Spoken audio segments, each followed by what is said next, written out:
가스라이팅 용어의 유래는 심리학 용어 가스라이팅에서 유래되었습니다. 이 용어는 1938년에 연극 가스라이트를 기반으로 하죠. 이 연극은 여자 주인공이 자신의 남편에게서 정신적으로 조롱당하고 혼란스러워지는 이야기를 다루고 있습니다. 연극에서 여자 주인공의 남편은 자신의 아내를 혼란스럽게 만들기 위해 가스 등의 밝기를 조절하여 아내를 속입니다. 이로 인해 여자 주인공은 점점 스스로의 믿음이 흔들리고 자신의 기억이나 지각에 대한 신뢰를 잃게 되죠. 이후 가스라이팅이라는 용어는 이와 같은 혼란과 정신적 조롱을 의미하는 용어로 사용되기 시작했습니다. 실제로 가스라이팅은 연극에서 묘사된 것처럼 가해자가 피해자의 인식을 왜곡하고 혼란을 주는 행위입니다. 가해자는 거짓된 정보를 제공하거나 피해자의 기억을 부정하며 피해자를 자신의 의지에 따라 조종하려는 의도를 갖고 있죠. 이는 피해자의 정신적 안정과 자신감을 훼손시키는 결과를 초래하게 됩니다. 가스라이팅은 심리학적인 현상으로서 정신적 학대의 한 형태로 간주됩니다.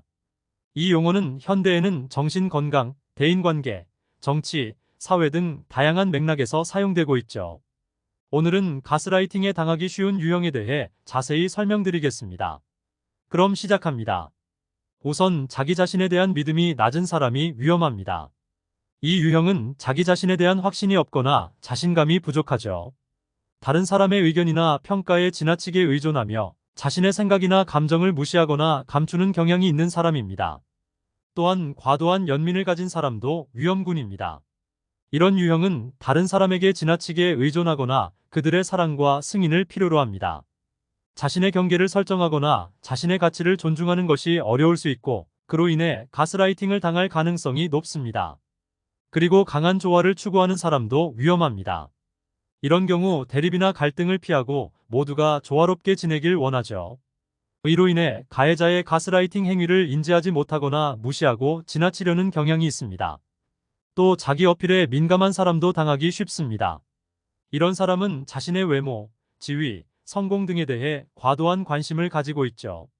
다른 사람의 비판이나 비난에 쉽게 상처받고 자신의 가치를 다른 사람의 평가에 매우 의존합니다.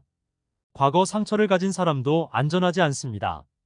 이런 사람들은 과거에 상처를 입거나 트라우마를 경험한 경험이 있습니다. 이로 인해 자신을 믿거나 자신의 판단을 신뢰하기 어려울 수 있으며 가해자의 가스라이팅에 민감하게 반응할 수 있죠. 이는 결국 가해자가 쉽게 조종할 여건을 만들어줄 수 있죠. 다음으로는 자기 자신을 비하하는 경향이 있는 사람입니다. 이런 부류의 사람은 자신을 부정하거나 비하하는 내부적인 대화를 자주 하거나 부정적인 자아 이미지를 가지고 있죠. 이로 인해 가해자의 가스라이팅에 더 쉽게 영향을 받을 수 있는 유형입니다. 다른 당하기 쉬운 유형은 타인의 승인을 지나치게 필요로 하는 사람입니다. 이런 유형의 경우 다른 사람의 승인과 인정을 지나치게 필요로 하며 그것에 의존하여 자신의 가치를 평가하죠.